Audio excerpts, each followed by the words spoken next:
Hello नमस्कार दोस्तों, एक बार फिर से आप सभी का स्वागत है आपके अपने यूट्यूब चैनल प्रॉफिटर स्टडी में। आप जैसा कि जानते हैं रोज सुबह आपका जनरल साइंस का क्लास होता है रोज सुबह 9 बजे। तो चलिए आज की सेशन की हम शुरुआत करते हैं। इससे पहले जो लोग भी चैनल पे नए हैं चैनल को सब्सक्राइब करके बेल बटन को ऑन कर दीजिएगा। इससे क्या होगा कि जितने भी वीडियो चैनल पे आएगी वो सबसे पहले नोटिफिकेशन आप तक पहुंचेगा। और आपको नोटिफिकेशन जाए या नहीं जाए, आपको जैसा कि पता है कि रोज सुबह 9 बजे आपका जनरल साइंस का क्लास होता है और शाम को 5 बजे आपका मैथ का क्लास होता है। आप चाहे रेलवे ग्रुप डी या फिर एनटीपीसी सीबीटी 2 की परीक्षा की तैयारी कर रहे हैं, आप जैसा कि जानते हैं कि रेलवे द्वारा एक्सपेक्टेड डेट का अनाउंस कर दिया गया है। अगर आप लोगों ने अभी तक तैयारी शुरू नहीं की है तो हमसे जुड़कर अपनी तैयारी को शुरू कर सकते हैं। अभी हमारा ज्यादा क्लास नहीं हुआ है तो आप शुरू से जाकर पहला वीडियो से हमसे जुड़ सकते हैं। तो पिछला वीडियो में हम लोगों ने क्या पढ़ा था, एटॉमिक स्ट्रक्चर हमारा खत्म हो गया था। दूसरा चैप्टर हमारा शुरुआत हुआ था जिसका नाम था मेटल और नॉन मेटल। मेटल और नॉन मेटल का बारे में बेसिक चीज हम लोगों ने देख लिया था। आज मेटल और नॉन मेटल का दूसरा वीडियो है, इसका मतलब दूसरा क्लास आज होगा। तो चलिए हम आगे बढ़ते हैं आज अपनी दूसरी क्लास में। और पिछला क्लास में मैं आपको बताया था कि गोल्ड के बारे में, कि गोल्ड का क्या क्या स्पेसिफिकेशन है, क्या क्या हम गोल्ड के बारे में जान सकते हैं। तो जो लोग न्यू व्यूअर हमसे जुड़े हैं उनके लिए मैं फिर से पिछला क्लास को एक बार रिपीट कर देता हूं, ठीक है। तो हम सबसे पहले जाने थे गोल्ड के बारे में। तो चलिए आप गोल्ड को देखते हैं। सबसे पहले आपने नोटबुक में नोट कर लीजिए कि गोल्ड के बारे में। गोल्ड का आपका प्रतीक आप लोग सब जानते हैं कि गोल्ड को किससे प्रतीक किया जाता है, एयू से। गोल्ड का प्रतीक क्या है, एयू, और जिसको बोलते हैं सोना। तो सबसे पहला पॉइंट में आप लोग लिखोगे, पहला पॉइंट में नोट करके आप लोग लिखोगे क्या, कि आपका गोल्ड को बोला जाता है धातुराज, king of metal. King of metal के नाम से किसे जाना जाता है, किंग ऑफ मेटल।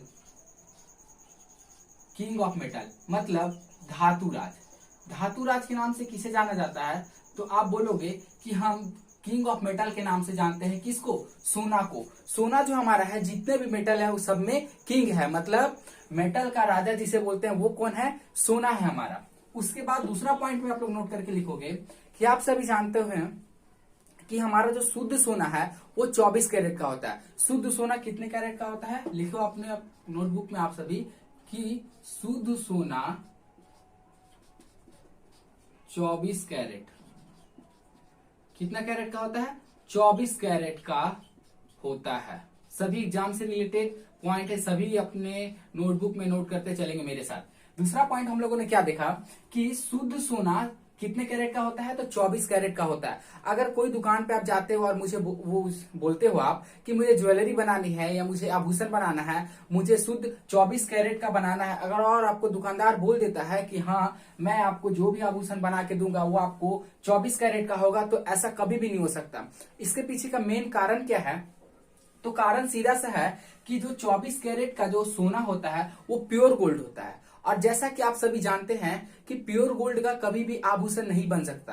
क्यों नहीं बन सकता है, क्योंकि उसे हम कोई भी शेप में, कोई भी डिजाइन में नहीं डाल सकते हैं। वो बिल्कुल ही नरम होता है। क्या नरम होता है, इसलिए हम उसका कोई भी डिजाइन नहीं बना सकते हैं तब तक जब तक कि हम इसमें कुछ भी इम्प्यूरिटी ना मिलाए। जैसे कि चांदी या फिर कॉपर का मिश्रण जब हम इसमें करेंगे सोने में, तो हमारा आभूषण बनकर तैयार होगा, ठीक है। अगर कोई दुकान वाला आपको बोलता है कि मैं आपको 18 कैरेट सोने का आभूषण बना के दूंगा, तो आपको यह जानना बहुत जरूरी है कि उसमें हमारा जो शुद्ध सोना है प्योर गोल्ड वो कितना होगा। देखिए 18 कैरेट सोने में, मतलब गोल्ड में, हमारा जो परसेंटेज होता है प्योर गोल्ड का वो होता है 75% प्योर गोल्ड।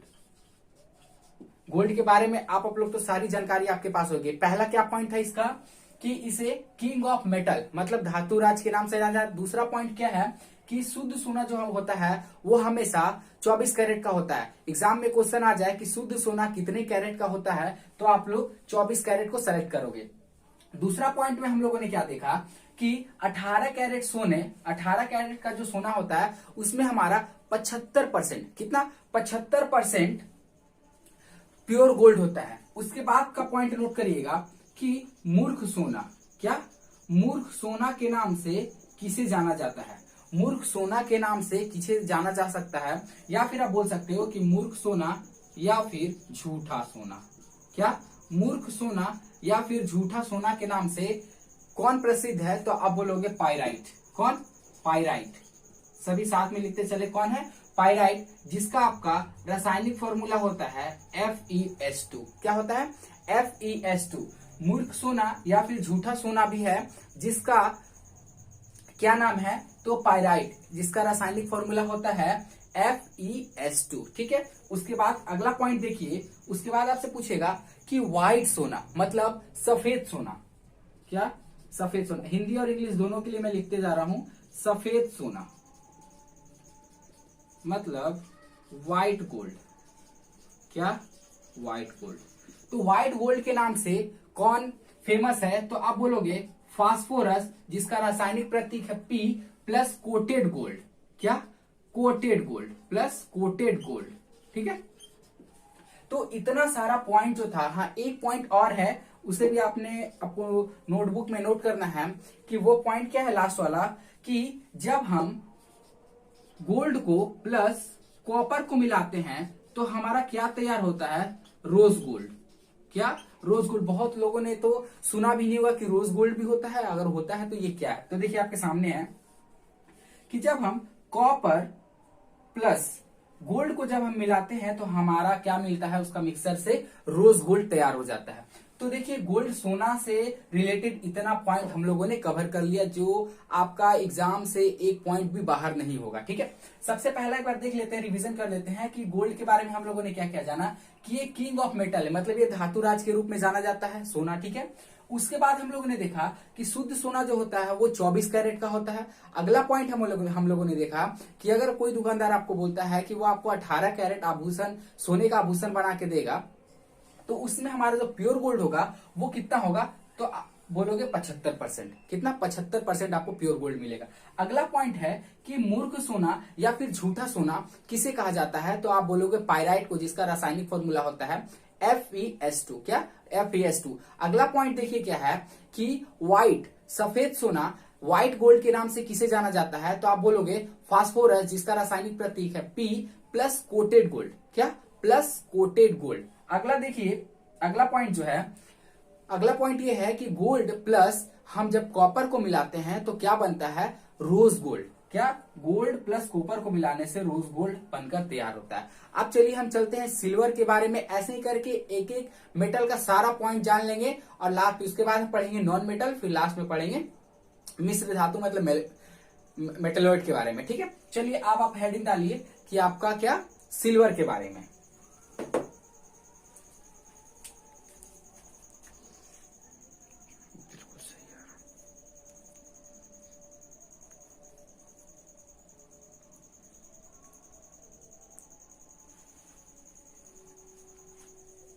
तो आई थिंक आप लोगों ने सारा नोट कर लिया होगा। अब चलिए सारा को मिटाकर अब हम जाना क्या है? सिल्वर। अब हम चांदी के बारे में जानेंगे।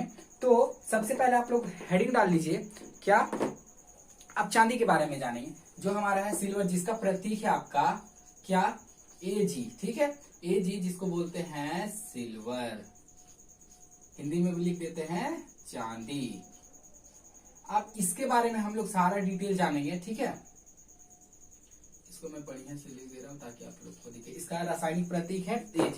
सबसे पहला पॉइंट इसके बारे में क्या है कि ये आपका है बेस्ट कंडक्टर ऑफ इलेक्ट्रिसिटी। क्या? बेस्ट कंडक्टर, नोट कर लीजिए आप सभी मेरे साथ, बेस्ट कंडक्टर ऑफ इलेक्ट्रिसिटी, विद्युत का उत्तम सुचालक। कुचालक नहीं लिखना है, कुचालक मतलब होता है बैड कंडक्टर ऑफ इलेक्ट्रिसिटी, सुचालक लिखना है। ठीक है। दूसरा पॉइंट इसका देखिए क्या है। पहला पॉइंट तो आप लोग देख लिए कि best conductor of electricity.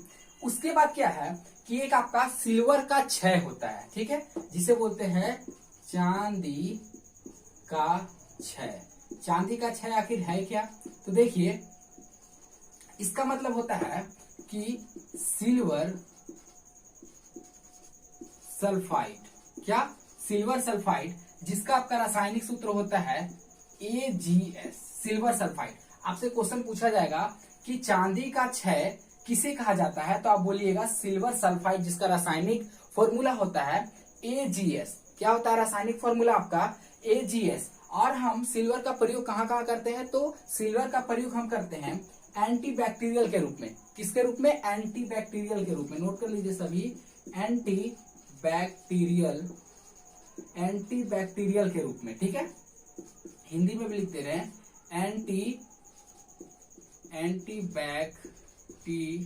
Antibacterial के रूप में हम प्रयोग करते हैं। किसका, सिल्वर का। और सिल्वर का हम 3 ऐसे उपयोग जानेंगे जिनको जानना बहुत जरूरी है और उनसे डायरेक्टली आपका MCQ बनता है। क्या क्या है वो, पहला पॉइंट करके आप लिख सकते हैं कि पहला है आपका AgI क्या है, सिल्वर आयोडाइड। क्या, सिल्वर आयोडाइड, लिख लीजिए आप लोग हिंदी में, सिल्वर आयोडाइड, ठीक है, सिल्वर आयोडाइड। इसका प्रयोग कहाँ होता है, तो सिल्वर आयोडाइड का प्रयोग होता है कृत्रिम वर्षा कराने में। कहा, कृत्रिम वर्षा के लिए, जहां पे जल्दी वर्षा नहीं होती है और वर्षा की जरूरी होती है, तो कृत्रिम वर्षा के लिए हम सिल्वर आयोडाइड का प्रयोग करते हैं, जिसे बोलते हैं क्या, आर्टिफिशियल रेन। क्या, आर्टिफिशियल रेन। तो आर्टिफिशियल रेन कराने में किसकी भूमिका होती है, सिल्वर की। सोचिए, सिल्वर बहुत उपयोगी चीज है, सिल्वर आयोडाइड की। दूसरा उपयोग आप सभी लिखे, तो दूसरा उपयोग है आपका AgBr। क्या, सिल्वर ब्रोमाइड। दूसरा उपयोग लिखिए, सिल्वर ब्रोमाइड। सिल्वर ब्रोमाइड का यूज कहाँ होता है, तो आप सबसे पहले सिल्वर ब्रोमाइड का यूज होता है फोटोग्राफी में। कहाँ होता है इसका यूज, तो आप बोलोगे फोटोग्राफी में। फोटोग्राफी में सिल्वर ब्रोमाइड का यूज होता है। और इसका एक जगह यूज होता है, कहाँ यूज होता है, ये बेसिक न्यूट्रलाइजर है। क्या, बेसिक न्यूट्रलाइजर। लिख लीजिए आप सभी, बेसिक क्या है, न्यूट्रलाइजर। ये बेसिक न्यूट्रलाइजर है। एक लास्ट इसका प्रयोग देखेंगे जो आपका है AgNO3। यहां आप लोग को दिख रहा, ऊपर से मिटाना होगा, ऊपर से मिटा देते हैं।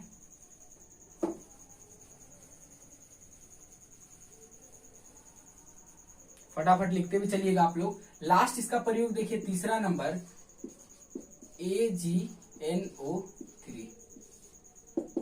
ठीक है।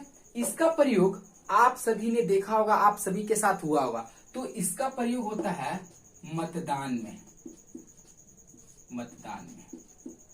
ठीक है। इसका प्रयोग होता है मतदान में। तो आप पूछ सकते हो कि मतदान में कहां पे होता है।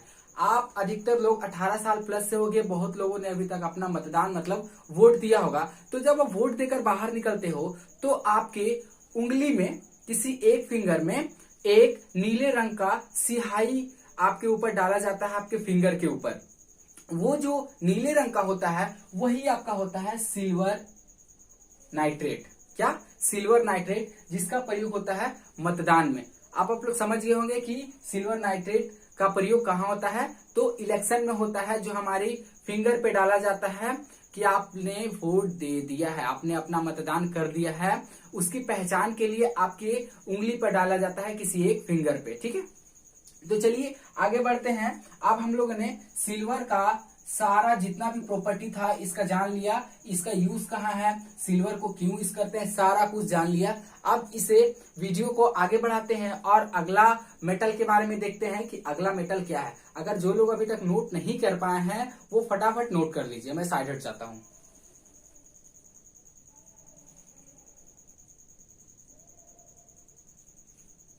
तो आई थिंक आप सभी नोट कर लिए होंगे। तो चलिए अब वीडियो को आगे बढ़ाते हैं और अगला हेडिंग आप सभी लिखिए अपने नोटबुक में, क्या कि अब हम पढ़ेंगे एल्युमिनियम के बारे में। किसके बारे में, एल्युमिनियम के बारे में। एक भी आपका क्वेश्चन नहीं छूटेगा, बस वीडियो में एंड तक बने रहना है। रोज सुबह आपको 9 बजे अपने टाइम पे क्लास में आ जानी है और शाम को 5 बजे आपका मैथ का क्लास चलता है, वहां से आप जाके क्लास को जरूर ज्वाइन करिएगा, ठीक है। अब चलिए हम आगे ये देखते हैं कि हमारा एल्युमिनियम में एल्युमिनियम में क्या क्या पॉइंट पढ़ना है हम लोगों के, क्या पढ़ना है, एल्युमिनियम के बारे में जानना है। ठीक है, क्या एल्युमिनियम के बारे में अब हमें जानना है। इसको हिंदी में भी लिख देता हूं, एल्युमिनियम।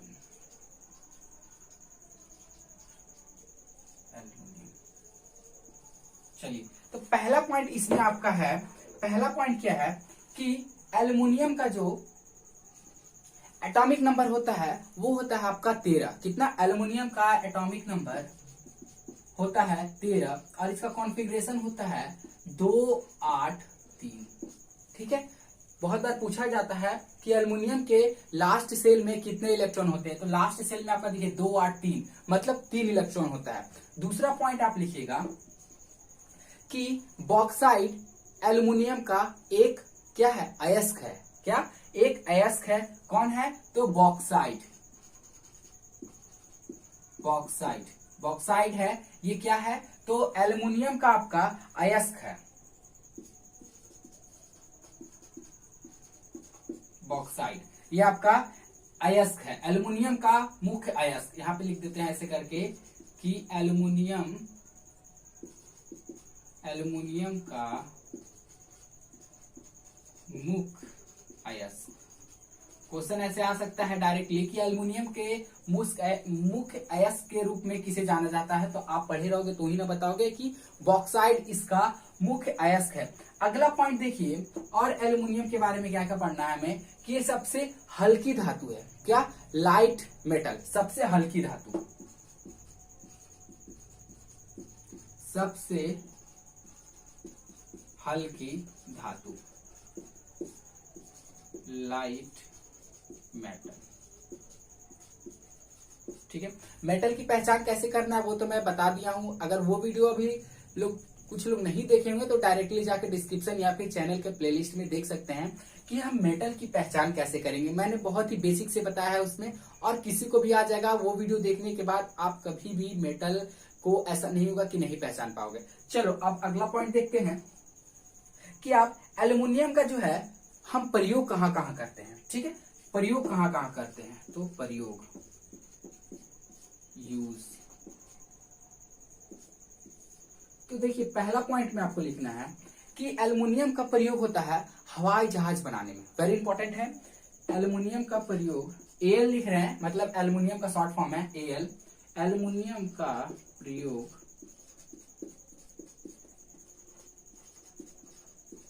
हवाई जहाज बनाने में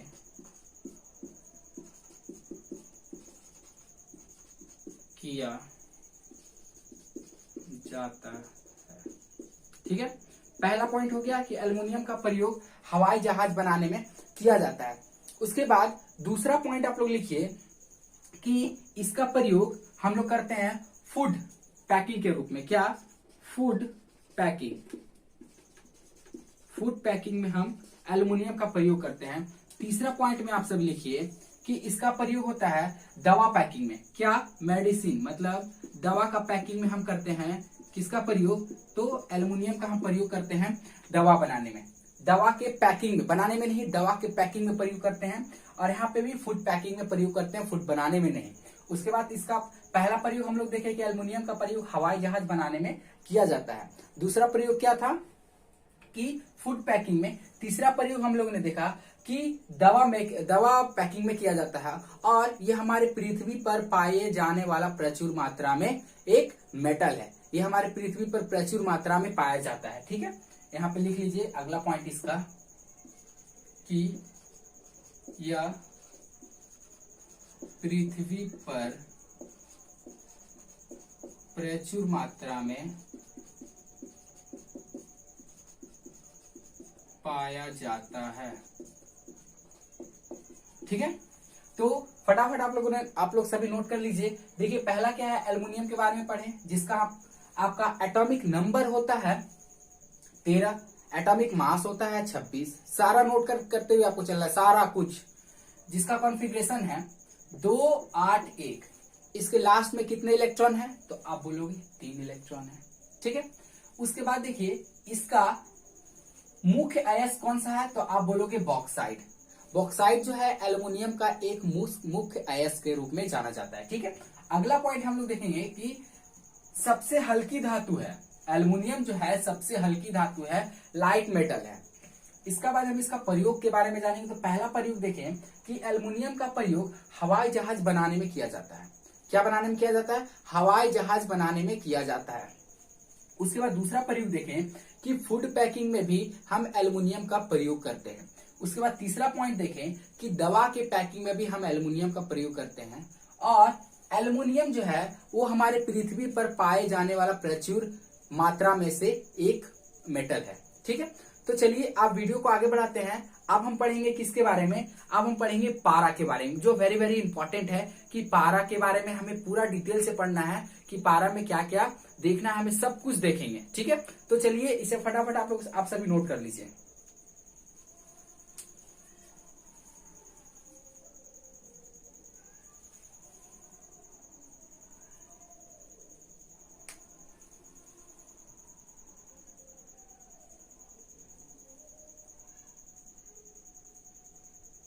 तो अभी तक आप लोगों ने नोट कर लिया होगा। चलिए अब इसे मिटाकर अपना नेक्स्ट टॉपिक शुरू करते हैं, जो है आपका पारा मतलब मरकरी का।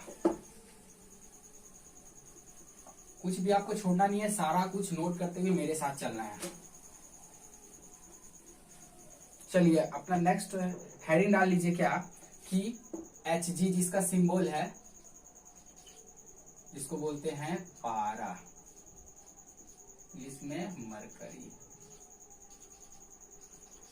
ठीक है, यहां नहीं दिख रहा होगा, इसको फिर से लिख देते हैं। हाँ अब दिखेगा पारा।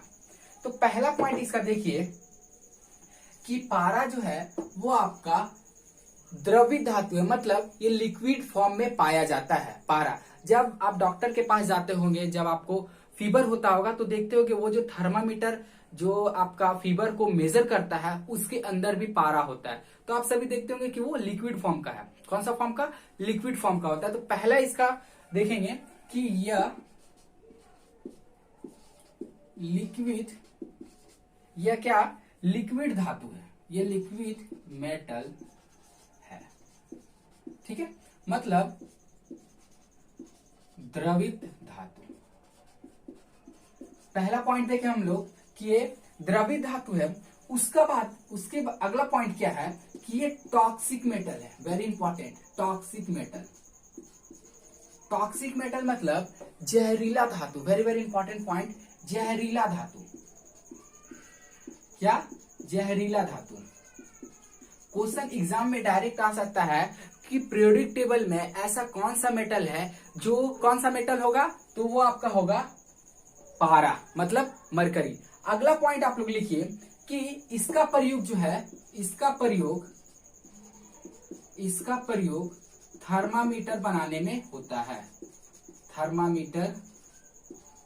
थर्मामीटर बनाने में किया जाता है।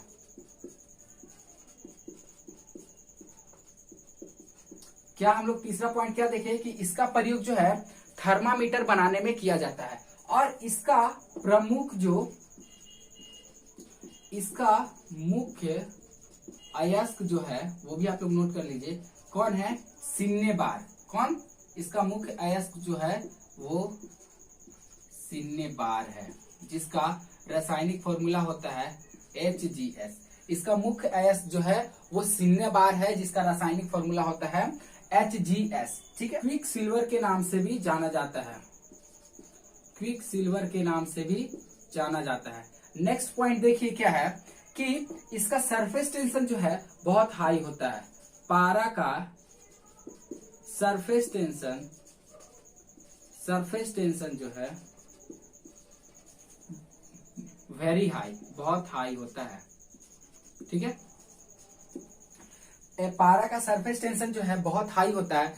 इसी कारण इसके सतह पर सिक्का तैरता है, डूबता नहीं है, इसके सतह पर सिक्का तैरता है। नेक्स्ट पॉइंट देखिए कि इसकी सतह पर सिक्का तैरता है। ठीक है, ये हमारा पूरा हो गया पारा का एक्सप्लेनेशन। एक बार फिर से हम लोग एक नजर देखेंगे कि पारा मरकरी, मरकरी के बारे में हम लोग क्या पढ़े कि ये लिक्विड मेटल है, ये द्रवित धातु, ये द्रवित अवस्था में पाया जाता है। ठीक है। दूसरा पॉइंट देखें कि ये टॉक्सिक मेटल है, जहरीला धातु। जब आप को क्वेश्चन आएगा कि पीरियोडिक टेबल में ऐसा कौन सा एकमात्र मेटल है जो जहरीला है, तो आप सीधा बोलोगे पारा मरकरी। ठीक है। अगला पॉइंट देखिए कि इसका प्रयोग थर्मामीटर बनाने में किया जाता है। अब नेक्स्ट पॉइंट देखिए कि इसका मुख्य अयस्क जो है वो सिन्नेबार है, जिसका रासायनिक फॉर्मूला आपका होता है, देखिए यहाँ पे होता है HgS। नेक्स्ट पॉइंट देखिए कि इसे क्विक सिल्वर के नाम से भी जाना जाता है, पारा को क्विक सिल्वर के भी नाम से जाना। ऐसा नहीं पूछे कि क्विक सिल्वर के नाम से किसे जाना जाता है और ऑप्शन में आपका सिल्वर भी रहे। ठीक है, ऑप्शन में आपका सिल्वर भी रहे, ऐसा नहीं कि आप सिल्वर को टिक मार दे, नहीं। क्विक सिल्वर के नाम से जाना जाता है पारा को, भले ही नाम में सिल्वर है पर इसे जाना जाता है पारा को। उसके बाद नेक्स्ट पॉइंट देखिए कि पारा का जो सरफेस टेंशन है बहुत हाई होता है, इसी कारण से इसकी सतह पर सिक्का भी तैरता है। चलिए फटाक से आप लोग नोट कर लीजिए।